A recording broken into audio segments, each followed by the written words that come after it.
नमस्कार, आप सभी का स्वागत है इस बुलेटिन में। मैं हूं आपके साथ शालिनी राणा। शुरुआत करेंगे बुलेटिन की इस बड़ी खबर से। वो शुभ घड़ी आज आ गई है जब अयोध्या में राम मंदिर पर धर्म ध्वजारोहण होने वाला है। राम मंदिर का संपूर्ण निर्माण हो गया है और आज मंदिर पर केसरिया रंग का ध्वज फहराया जाएगा। राम मंदिर पर धर्म ध्वज का लहराना वैभव का प्रतीक माना जा रहा है और उसी वैभव का महानुष्ठान अयोध्या में हो रहा है। इस महानुष्ठान के लिए अयोध्या नगरी भव्य तरीके से सजाई गई है। रंग बिरंगी रोशनी से प्रभु राम की नगरी जगमगा रही है। शहर का चप्पा चप्पा धर्म ध्वज के लिए हुए आयोजन की गवाही दे रहा है। बीती रात मंदिर के शिखर पर प्रभु राम और माता सीता से जुड़े लेजर शो ने सबका मन मोह लिया। इस खास आयोजन के कारण मंदिर प्रांगण का नजारा ही बदल गया है।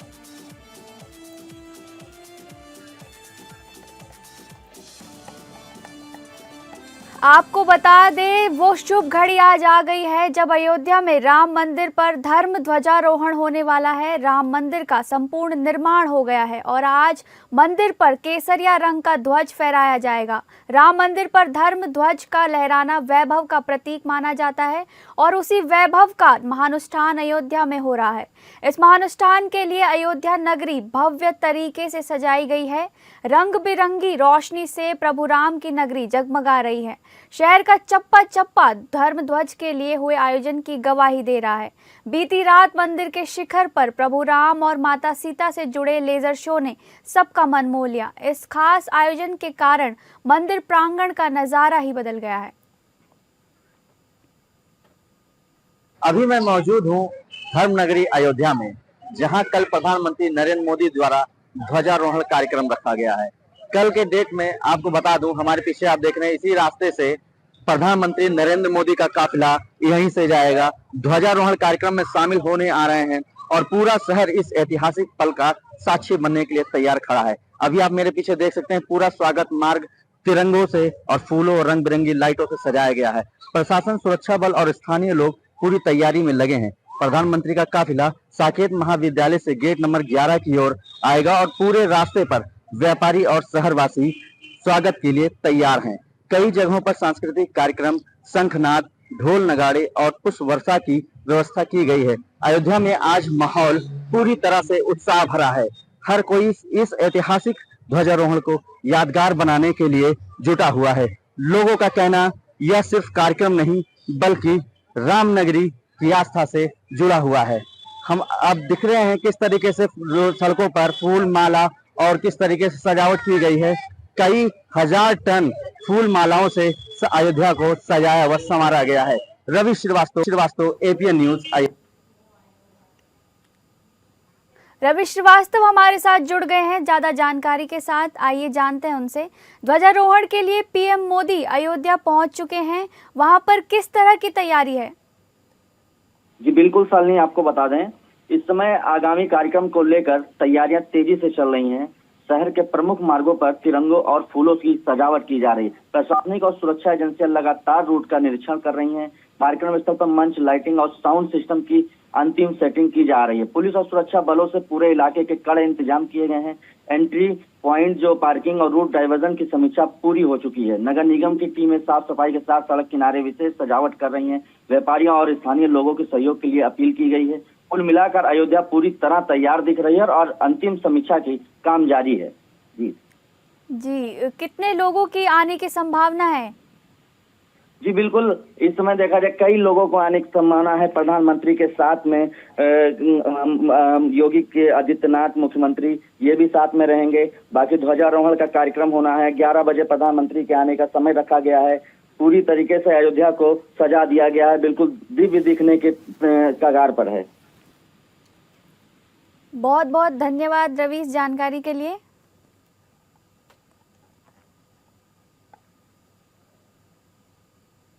अगली बड़ी खबर लेंगे दिल्ली से। राष्ट्र राजधानी दिल्ली सहित एनसीआर में दीपावली के बाद से जहरीली हुई हवा से अब तक राहत नहीं मिल सकी है। राजधानी में स्मॉग की मोटी चादर छाई हुई है। केंद्रीय प्रदूषण नियंत्रण बोर्ड सीपीसीबी के मुताबिक दिल्ली का औसत एयर क्वालिटी इंडेक्स 363 दर्ज किया गया है, जो हवा की बेहद खराब श्रेणी में आता है। बढ़ते वायु प्रदूषण को देखते हुए दिल्ली सरकार ने सोमवार को सरकारी और प्राइवेट दफ्तरों के 50% कर्मचारियों को वर्क फ्रॉम होम करने का आदेश जारी किया है। शेष 50% कर्मचारी दफ्तर जाकर काम कर सकेंगे। ये फैसला वायु गुणवत्ता प्रबंधन आयोग की ओर से निर्धारित ग्रेड 3 के तहत लिया गया है। इथियोपिया के ज्वालामुखी से उठी 25 से 65 हजार फीट ऊंची राख दिल्ली, राजस्थान और उत्तर भारत तक पहुंच गई है। कई अंतर्राष्ट्रीय उड़ानें रद्द या डाइवर्ट हुई हैं। दिल्ली में आनंद विहार, एम्स सफदरजंग के पास जहरीला स्मॉग छाया है और AQI 400 के पार पहुंच गया है। DGCA ने एयरलाइंस को राख वाले क्षेत्रों से बचने की सलाह दी है।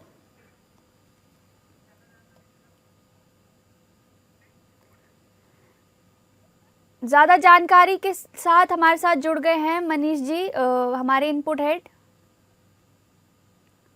दिल्ली में खतरनाक स्तर पर AQI पहुंच चुका है, कैसे इस दमघोट हवा से निजात मिलेगी? जी शालिनी, मैं आपको बता दूं कि राजधानी दिल्ली में जो दीपावली के बाद से जहरीली हवा या स्मॉग का प्रकोप जो दिल्ली की जनता झेल रही है, वो अभी तक उनको राहत नहीं मिली है। दिल्ली सरकार की तमाम कोशिशों, जैसे कृत्रिम बारिश वगैरह की कोशिश जो हुई थी वो भी फेल हो गई थी, उसके बावजूद भी अभी तक राहत नहीं मिली है। केंद्रीय प्रदूषण नियंत्रण बोर्ड ने कहा है कि दिल्ली का औसत एयर क्वालिटी इंडेक्स जो है AQI काफी ऊंचा दर्ज किया गया है, जो 400 से ऊपर भी है, जो हवा की बेहद खराब श्रेणी में आता है। एक तो स्थिति यह पहले से बनी हुई थी ही। अभी फिलहाल इथियोपिया में जो ज्वालामुखी का विस्फोट हुआ है और वहां इतना बड़ा विस्फोट हुआ है कि 25 से 45 हजार फीट ऊंची राख दिल्ली के, राजस्थान और उत्तर भारत के कई इलाकों तक पहुंच गई हैं और इसकी वजह से कई अंतर्राष्ट्रीय उड़ानें रद्द या डाइवर्ट की गई हैं। दिल्ली में आनंद विहार और एम्स सफदरजंग के आसपास के इलाकों में इस ज्वालामुखी राख से काफी जहरीला स्मॉग छाया हुआ है और इस वजह से जनता की स्थिति और भी खराब हो गई है। अभी मैं लुटियंस जोन के इलाके से जब मैं गुजर रहा था तो वहां पे कई स्प्रिंकल्स को देखा कि वो हवा में AQI के स्तर को कम करने की कोशिश में लगे हुए हैं, लेकिन दिल्ली की आबादी इतनी बड़ी है, प्लस जहां जनसंख्या घनत्व जो है काफी अधिक है, उन इलाकों में बहुत बड़े पैमाने पर ऐसे उपायों की जरूरत है कि जहां दिल्ली की जनता को AQI से राहत मिल सके। वरना डॉक्टरों ने तो सलाह दी है कि जो भी हो अपने घर से काम करें, वर्क फ्रॉम होम को सरकार ने भी मंजूरी दे दी है और बाहर निकलने से बचने की सलाह दी गई है। यदि बाहर निकलना भी है तो तमाम उचित उपाय कर करके ही, मास्क वगैरह लगा करके ही बाहर निकलने, ऐसे डॉक्टरों का मानना है। फिलहाल इस दमघोटू हवा से निजात मिलती बहुत मुश्किल दिख रही है। जी बहुत बहुत शुक्रिया मनीष जी। जी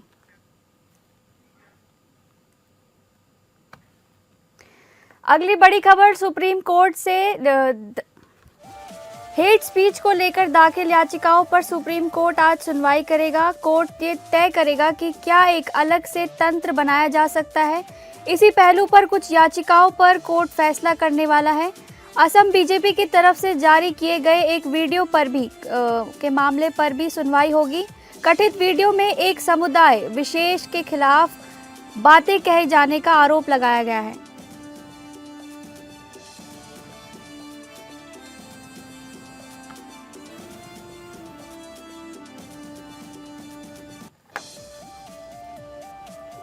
हेट स्पीच को लेकर दाखिल याचिकाओं पर सुप्रीम कोर्ट आज सुनवाई करेगा। कोर्ट ये तय करेगा कि क्या एक अलग से तंत्र बनाया जा सकता है। इसी पहलू पर कुछ याचिकाओं पर कोर्ट फैसला करने वाला है। असम बीजेपी की तरफ से जारी किए गए एक वीडियो पर भी मामले पर भी सुनवाई होगी। कथित वीडियो में एक समुदाय विशेष के खिलाफ बातें कहे जाने का आरोप लगाया गया है।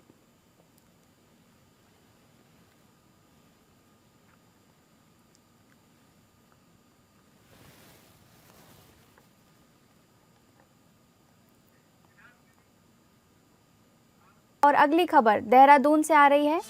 बद्रीनाथ धाम के कपाट आज होंगे बंद, शीतकाल के लिए बंद होंगे कपाट। दोपहर 2:56 पर बंद होंगे कपाट। पूरे विधि विधान और पूजा अर्चना के साथ बंद होंगे कपाट।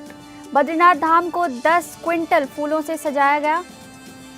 5000 से ज्यादा श्रद्धालुओं के पहुंचने की उम्मीद।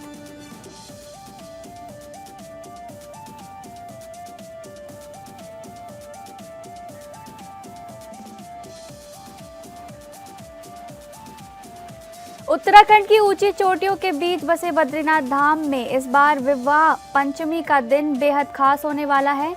आज इसी शुभ तिथि पर भगवान बद्रीनाथ के कपाट शीतकाल के लिए बंद कर दिए जाएंगे।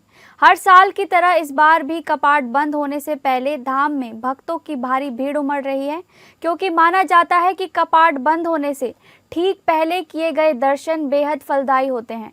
आज पंच पूजा के चौथे दिन मां लक्ष्मी मंदिर में विशेष पूजा अर्चना की गई और परंपरा के अनुसार कड़ाई प्रसाद अर्पित किया गया। इसके बाद माता लक्ष्मी को बद्रीनाथ गर्भगृह में विराजमान होने का निमंत्रण दिया गया।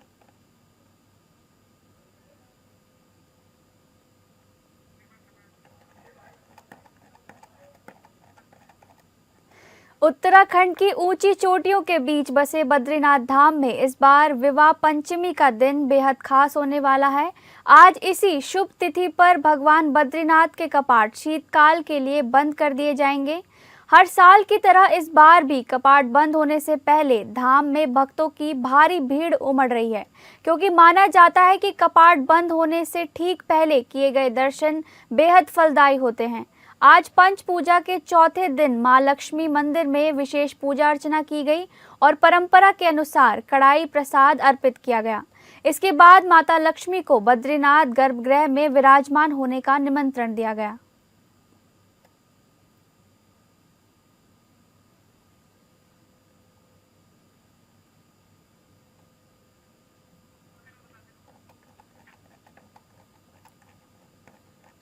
आपको बता दें, उत्तराखंड की ऊंची चोटियों के बीच बसे बद्रीनाथ धाम में इस बार विवाह पंचमी का दिन बेहद खास होने वाला है। आज इसी दिन शुभ तिथि पर भगवान बद्रीनाथ के कपाट शीतकाल के लिए बंद कर दिए जाएंगे। हर साल की तरह इस बार भी कपाट बंद होने से पहले धाम में भक्तों की भारी भीड़ उमड़ रही है, क्योंकि माना जाता है कि कपाट बंद होने से ठीक पहले किए गए दर्शन बेहद फलदायी होते हैं।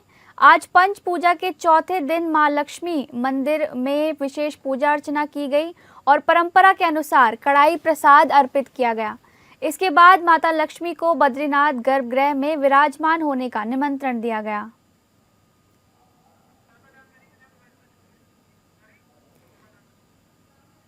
इसी खबर पर ज्यादा जानकारी के साथ हमारे साथ जुड़ गए हैं सतीश कोठारी। शीतकाल के लिए बद्रीनाथ धाम के कपाट बंद हो जाएंगे, किस तरह की तैयारियां चल रही हैं?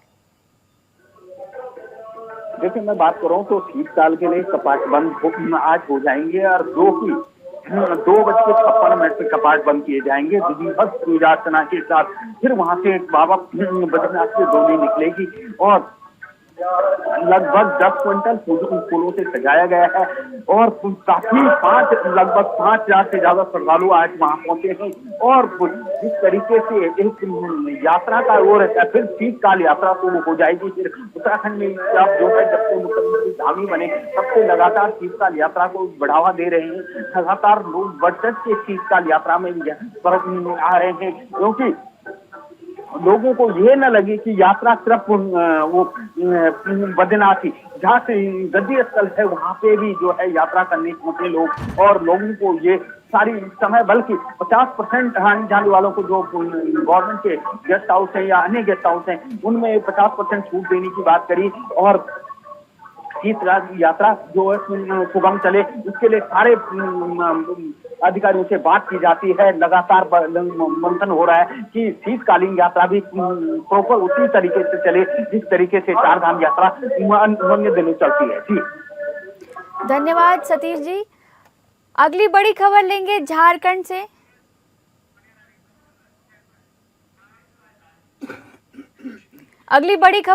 झारखंड से।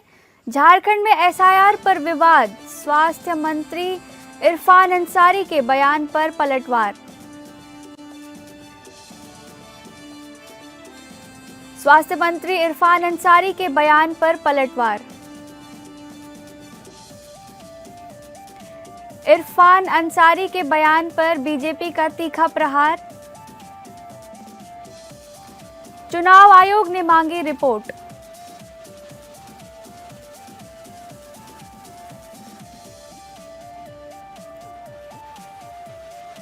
झारखंड में एसआईआर पर विवाद।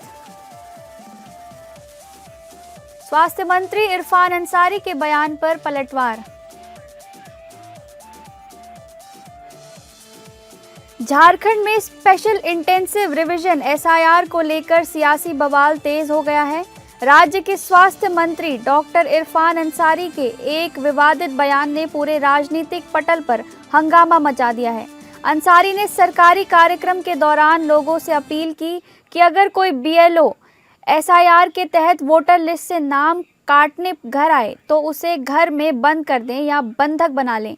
इस बयान पर भाजपा ने कड़ा हमला बोला है, जबकि चुनाव आयोग ने राज्य सरकार से रिपोर्ट मांग ली है। जामताड़ा जिले के नारायणपुर में सेवा के अधिकार सप्ताह कार्यक्रम के दौरान रविवार को मंत्री अंसारी ने एसआईआर को केंद्र सरकार की साजिश करार दिया।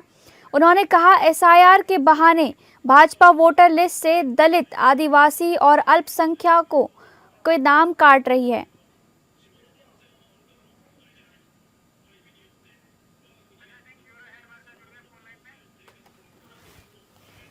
अजय सिंह ब्यूरो हेड हमारे साथ जुड़ गए हैं।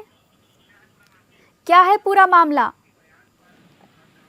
शालिनी, देखिए, ये जो झारखंड के जो स्वास्थ्य मंत्री इरफान अंसारी, उनका जो है विवादों से चोली दामन का संबंध रहा है।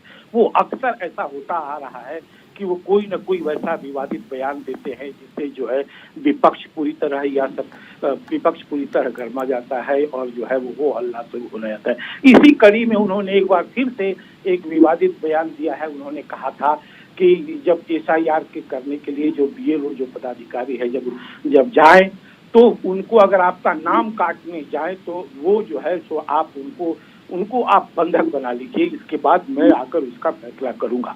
इसी बयान के विरोध में जो है झारखंड सरकार के जो विपक्ष के जो है पूर्व मुख्यमंत्री रहे हैं बाबूलाल मरांडी, उन्होंने तंज कसा और कहा है कि जो है सरकार को चाहिए कि अविलंब इनको जो है सरकार से बाहर करे। दूसरी तरफ जो है रक्षा राज्य मंत्री जो रांची से के जो सांसद हैं संजय सेठ जी, उन्होंने भी कहा है कि इस पर अविलंब कार्रवाई की जाए और उनको कैबिनेट से बाहर का रास्ता दिखाया जाए। दूसरी तरफ इधर जो है इरफान अंसारी लगातार वो कह रहे हैं कि नहीं, हमने ऐसा कुछ नहीं कहा है, हमारे बयानों को हमेशा से तोड़ मरोड़ कर ये कहा जाता है। बहरहाल ये तो देखने वाली बात है कि इसमें क्या होने वाला है, लेकिन एक बात तो तय है कि इस बयान से इससे जो है वो एक जो झारखंड की जो सियासी गर्माहट है उसकी गर्माहट तेज हो गई है। जी शालिनी, धन्यवाद अजय जी।